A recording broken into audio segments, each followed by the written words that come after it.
Hi everyone, number one Marmaduke fan here. You did it, FNAF fans. You turned my review of The Silver Eyes and the Twisted Ones graphic novel into my most popular indie comic review video. I made enough from that video to buy the fourth closet, so FNAF fans have earned this review of the third book.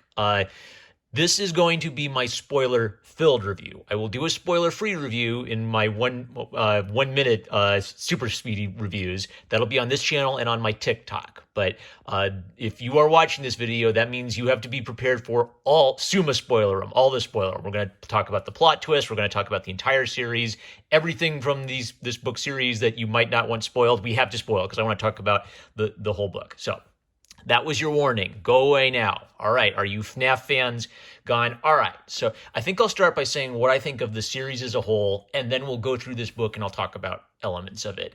I like parts of this series, but I feel like overall the different aspects of the series are not combining together well, and it's going to do one of two things. Either you are a FNAF nerd and you've watched all the lore videos, which means you're going to read this and you already know that William Afton is the purple guy. So that means the mystery has already been spoiled for you. William Afton is the purple guy is not a dramatic revelation for you anymore. That means if you read this, you might like it because you like all that lore stuff, but it's not going to be a surprise to you. You've heard this story before on YouTube. Or you're like the parent of the kid going to the movie version of this. I could just see the parent sitting in the movie theater watching this with their kid and thinking, what the hell is going on? This doesn't make any sense to me. Basically, if you don't know the lore, none of this is going to make sense to you. And I think that's a critical flaw. And it reminds me of what I said in my review of The Silver Eyes, which is I thought that the very first game was elegantly simple. You are stuck in a pizzeria that's kind of like Chuck E. Cheese, and the goofy looking cartoon animals are trying to kill you, and they jump up and they're scary, peekaboo, right? That is such a great idea because it's so stupidly simple, it's genius, right? Then, with every game that comes out, who is the purple guy? What do all these secret Easter eggs mean? What is the bite of 1987, right? It became the internet trying to solve the mystery behind the games and this whole complex lore story about the robot builders and the multiple murdered children and who did what and when. And then it's sort of like this series is a third story, which is a character-driven story about Charlie and her friends trying to bring the killer of their childhood friend to justice. And I really resonate. I didn't like the first book at all, really, because I didn't think the characters were that interesting, but I really liked Charlie in the second book, The Twisted Ones. And The Twisted Ones ends with Charlie seemingly being killed, and then as they're mourning for her, Charlie seems to appear out of nowhere, and John suspects that this woman looks like Charlie, but he suspects that it's not really Charlie. Boom, twist ending. I want to know what happens, because I guess my way of describing the story of these three books is it's like an R-rated Scooby-Doo mystery where you either already know the solution to the mystery or you're too confused by what's going on. And actually, there's a kind of a neat parallel to Scooby-Doo where there's an element of the supernatural and the realistic, the non-supernatural. Every Scooby-Doo episode, they get chased by a ghost or a monster, and then it ends, and usually Velma explains what the cool trick was that the bad guy came up with to make everyone believe that they were being chased by a ghost or a monster. It was really just mirrors and tricks. That's 99% of all Scooby-Doo stories are that basic plot. The FNAF book, so if the original game is, the scary monster cartoon characters are possessed by the spirits of dead children. Ooh, that's spooky. That's, ghosts aren't real, right? But that's a simple enough idea that you can believe it. If you make a movie where the cartoon animals are possessed by the spirits of murdered children, you can say, okay, I buy that. Let's see how we solve this ghost story. Once it becomes animatronics and AI and creating AI that has human technology and creating microchips that fry people's brains and make them believe they see things other than what they see. It's sort of like the scientific explanation is harder to believe than just they're ghosts. Don't worry about it. I don't buy the scientific explanation. That being said, Scott Cawthon's doing a very interesting thing where he's taking fear of modern AI and modern robots and he's connecting that to a older Christian idea of fear of Satan and fear of summoning the dead. So the bad guy's creating AI, but he's basically creating AI and killing children and experimenting on children so he can create these perfect robotic human monster abominations, right? William Afton wants to become God. And that's actually a really cool, creepy idea, because not only are there like good fiction books about this, there are in real life really weird, crazy people who want to make robot human machines. They're like, it's all real. It's all real. We got to break the conditioning. All right, so I'm going to save that tangent for another day. So the AI angle is kind of cool. And actually, if you go back even to the first game, it was clear that Scott Cawthon was thinking about this AI angle. I just feel like these ideas aren't all coming together. And I kind of wish we got more of the supernatural ghost element in it. But what we get in these books is the AI element, so that's what we're going to talk about. So let's flip in. So we get our little, flashback to the last time. Charlie was seemingly captured and killed by the scary cartoon robot bear, and John is traumatized by this. He doesn't believe that the girl who's come back is the real Charlie because he saw his Charlie die before his eyes. He told her he loved her before she went, so it's just a horrible, traumatic experience, and he's completely discombobulated and distant from life. The friends all gather together. They want him to come meet Charlie. They think he's just being crazy and paranoid, but of course, when he talks to new Charlie, sexy red dress Charlie, he looks into her eyes and they look robotic, and she doesn't remember key details. She doesn't remember him telling her "I love you" before the catastrophe, right? So it's gotta be a robot, right? Don't! Oh, I'm such an idiot. It wasn't the battery that time. I pressed the power button. All right, it's a warning. Sexy Charlie got me. All right, so sexy Charlie in the red dress clearly isn't the real Charlie. She's some kind of evil robot, and John's not crazy. There's a new pizza place with clowns, and so there are clowns running all over, and this is such a weird series. So John talks to Clay, the police chief. He's the only policeman who believes them, and they're trying to piece together the mystery. More kids are disappearing, so they suspect that William Afton is alive and kicking and still kidnapping children. Why'd I mark this? I marked this because it just shows the cartoon clowns running around town, and clowns are scary, kids. But this is cover because the clown restaurant once again is cover for William Afton kidnapping and murdering children. When John sees some crazy clown chasing him around, he's freaked out, but he just figures, that must just be one of those kooky guys in costumes running around. It's no big deal, but dun-dun-da-da, it's an evil robot. So we get some scenes of William Afton talking to one of his mysterious robot hench girls, and he gives his epic speeches about experimenting on these things and them feeling pain, about how one day he'll create true life through these machines. So William Afton's playing God. He makes these machines that feel pain and are sympathetic, and he kills children and puts their souls inside the machines, right? So he's a nutball, and he wants to make these perfect human robots, but he's missing something, and he wants Charlie because Charlie has something he needs to create the perfect human robot abominations in the eyes of God. So Charlie has the secret. What could it be? When John and Jessica investigate Charlie's aunt, Jen, who raised her after Dad died, they find the real Charlie just locked up in a box, right? And then evil red dress Charlie comes and kills poor Aunt Jen. It's kind of neat. It's kind of an emotionally touching scene because Aunt Jen's last words are "I love you, Charlie," and she's been portrayed as kind of a cold fish, right? Like a woman who has a hard time saying "I love you," but she really does love Charlie. So Aunt Jen has been murdered by evil Robo Charlie, and the real Charlie is back. Hooray! I was hoping she'd come back. So John gets a bright idea that maybe her dad hid a secret inside one of his old dolls or machines, and he remembers that they recovered one of the dolls from the crime scene. So he sneaks into the police chief's office to get the doll. He finds the microchip. Oh, hooray! Maybe we're going to figure out this secret. The police chief, by the way, got assaulted by the evil robot clown girl. This is such a weird series. So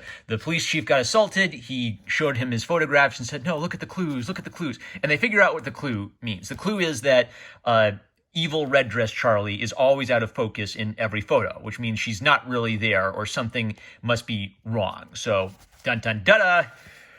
This is such a weird series. What we learned in the last book is that Afton created microchips that can affect your brain, right? So if you're far enough away from fake Charlie, the illusion stops working. It's only when you're up close and personal with fake Charlie that the microchips fry your brain and make you think she's really a person. So that's the stunning, dramatic revelation. Get some more foreshadowing. Okay, Jessica is captured, so she says, okay, I'm going to go check out fake Charlie. Oh, look, it's fake Charlie. She has a creepy robot face. Oh, no. Jessica's captured. And we get some character development for fake Charlie, which is like a weird psycho circus baby robot. And I don't know if this is different than the circus baby in the games. I don't know. I'm going to stop worrying about trying to connect this to the lore of the games. Just talk about this book. So fake Charlie, red dress Charlie, is a robot, but seems to have like human anger and human need. She wants to please her father, William Afton, and she's jealous of real Charlie. And she reveals this, flashback where she's killed children before, and when she kills the child, she takes the child's memories, and the child's memories become her own memories. So it's like she has this weird psycho double vision of the world where she simultaneously has the downloaded memories of the children she's killed, and she has her own memories as a robotic machine. And then, it's Spring. We have to have Springtrap, of course. Springtrap jumps out and scares Jessica. She's in big trouble. Charlie is meanwhile having all of these flashbacks, and she's clearly like traumatized by all of this. She doesn't know what the hell is going on in her life, and her last memory before she disappeared was hearing the voice she thought of her dead twin. And William Afton told her, I didn't kidnap your twin, I kidnapped you. And she just doesn't know what to make of that revelation. At this point, I knew what was going on. So maybe if you haven't read stories like Pinocchio or read stories like this before, you're still not sure what's going on. So what I figured out, what's obviously being set up is her dad lost his daughter, Henry, the good dad. The good dad lost his daughter, so he decided to create a robot to replace his daughter and create the technology so that it was believably a human being. So William Afton's the evil robot scientist who makes evil cartoon monsters that kidnap and kill children. Henry was the good, tragic father who lost his daughter and tried to create a living robotic doll to replace her. And that living robotic doll is our Charlie. The Charlie we've been following this whole time and assumed was a real person is going to turn out to be a robot doll. The comic doesn't make this clear this early. I just picked this up by foreshadowing. That's obviously the direction this is going. William Afton shows up and does some evil speeches about his plan. Okay, I highlighted this. So this is a reference to Michelangelo's Sistine Chapel and Adam raising his finger to God as God lowers his finger down to create the spark of life in Adam. So what William Afton wants to do is he wants to become God and recreate the spark of life in his machines, and he's willing to rip apart his body to the absolute extreme as he makes himself more and more machine. And he's experimenting with trapping souls in machines so he can torture them. So the kids he's killed, the four original kids he killed, are trapped inside this machine, and he melts it and tortures it for some reason. I don't know if he's trying to become God or if he's just an insane sadist, but he's nuts basically.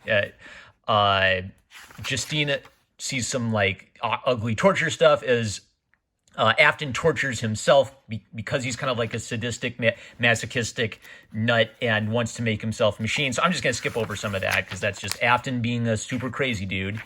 Carlton, one of the Scooby gang, Carlton, goes poking around and looks at Charlie's experiments. And Charlie's experiment was making little AI heads that were self-aware and could have a conversation. So Charlie is weirdly intelligent and weirdly able to, make advanced AI. So more foreshadowing that something's up with good guy Charlie. Bad guy Charlie shows up and does some like evil seduction. Okay, this is such a weird series. Okay, I marked this because it just made me laugh because this is the Five Nights at Freddy's franchise.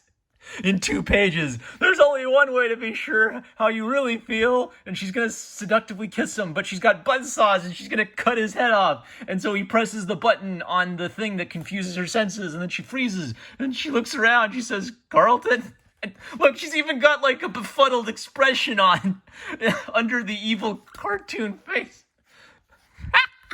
This is such a weird book. All right, so yeah, this series is weird. So Carlton gets away from evil psycho Red Dress Charlie.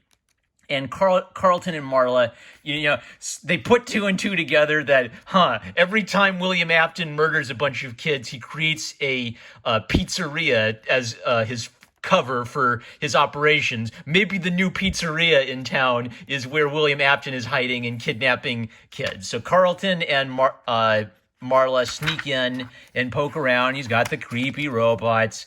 And Jessica is thrown in prison with the 4 kids that Afton wants to experiment on next. I actually kind of really like the way the 4 kids were written. They don't get a lot of screen time and character development, but their dialogue feels very genuinely like authentic little kids who are in a life and death situation or kind of traumatized by what's going on around them. I kind of wish we got more of this angle, right? Like the primary target audience for FNAF was little kids who were spooked by the scary cartoon robots. We kind of need less of the AI becoming God angle, and I want to see more of like little kids that we're rooting for running away from the scary monster animal, cartoon animal. They got to get away from it. That I'm invested in.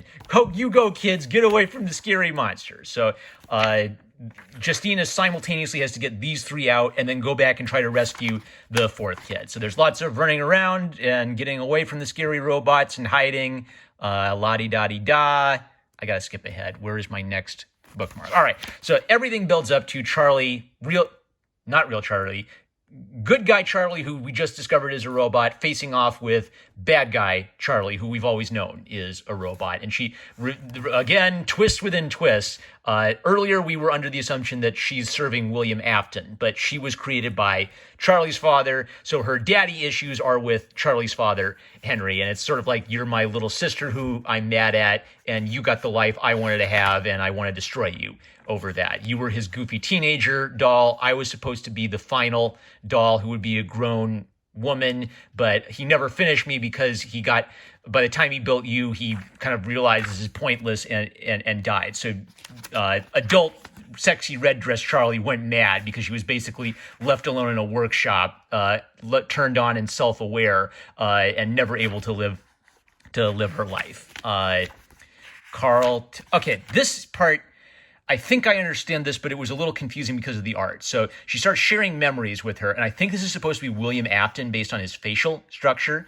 And there's this line where Charlie says, "Is that my daddy?" And evil Charlie says, "Not your daddy, mine." So that would imply this is Afton, and he's a mean, abusive dad. And Red Dress Charlie, her dad never left. This is so weird. Okay, so Red Dress Charlie, the robot, was built by normal Charlie's dad, but Red Dress Charlie's soul is the daughter of William Afton, because the daughter of William Afton wanted her daddy to love her. Her daddy never loved her and only built robots, so she tries to dress up like the robot and goes and looks at the robot, and the robot killed her. So the Red Dress robot has the soul of William Afton's daughter inside of her, even though the Red Dress robot was built by Henry, Charlie's dad. I think I got it.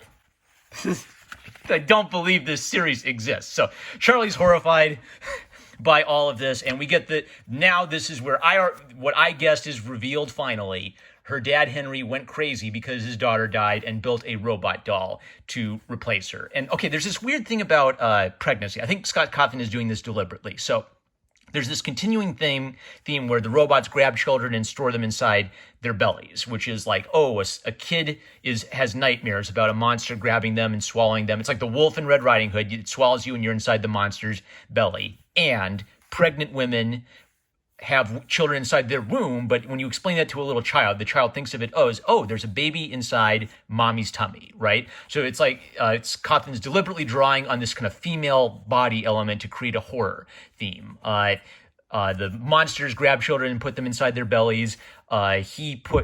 Henry puts his real child's childhood doll inside of his automatons. So that's his way of thinking, see, I've kept my daughter alive inside of these machines I built. So he's gone crazy. He's making imitations of life, and he's doing it because he's a tragic figure who's mourning the loss of his daughter, but he's still creating abominations. And William Afton wants to steal this thing so he can build his own evil robots with them. So, la-di-da. Evil Charlie punches good guy Charlie and pulls out the robot, revealing that she's been a robot this whole time, which is how she survived all of these crazy shenanigans. Carlton. Right now, this is actually a really nicely established beat. Carlton feels guilty because his childhood friend Michael was killed by this guy. So he's really committed to not one more kid. I'm not going to let this psychopath kill one more kid. So he makes a sacrifice play and risks his life and goes in to save the one kid. He encounters Afton. Afton does some more evil speeches and stabs him with his experimental drugs. And this causes Carlton to encounter his childhood friend Michael's soul and the other children who William Afton murdered. They think that William Afton is the good guy because he dresses up in a rabbit suit and the rabbit's their friend. And Carlton is able to convince them that the rabbit isn't your friend. The rabbit is the one who killed you. When Charlie realizes that she's a robot and evil Charlie is going to take her place and maybe kill John, or there's a really evil line where she says, how far do you think I can get with him before he notices? Right. So she's planning to I'm going to steal your true love away from you and make him mine. And when he finds out who I really am, then I'll kill him. So Charlie decides to make the sacrifice play and kill herself and take out her evil twin with her to protect John. So she seemingly dies for real this time. Maybe. And then Carlton is able to successfully convince them that William Afton's your enemy. They turn on him and kill him, and he goes straight to hell, purple guy. So it all ends with everybody's in the hospital. The dead children's souls can go rest in peace, but the robots disappeared. Oh no, where did the Charlie robots go? Now I kind of like this ending because it's a good example of, I think, what a horror ending should be, in that it's kind of ambiguous. So John feels resentful because when Charlie asked him about, you said you loved me, he dodged the question. So he didn't get a chance to truthfully say to her, when I said I love you, what I meant was I love you. So he's annoyed at himself, and he sees Charlie there, and he goes to greet her, and we see the grave of the real Charlie, Charlotte Emily. So that's where the real Charlie is. This is either the robot Charlie that we like, who we were rooting for the entire time in the first two books, or this could be evil psycho circus baby Charlie in the sexy red dress come to kill him. So it works in that maybe it's a happy ending in that good guy Charlie lived and reunited with him, or it could be a creepy ending where he's not accepting that Charlie is dead, and so he's going off with stylized circus baby who's eventually going to murder him. That's a really clever ending. So, we made it.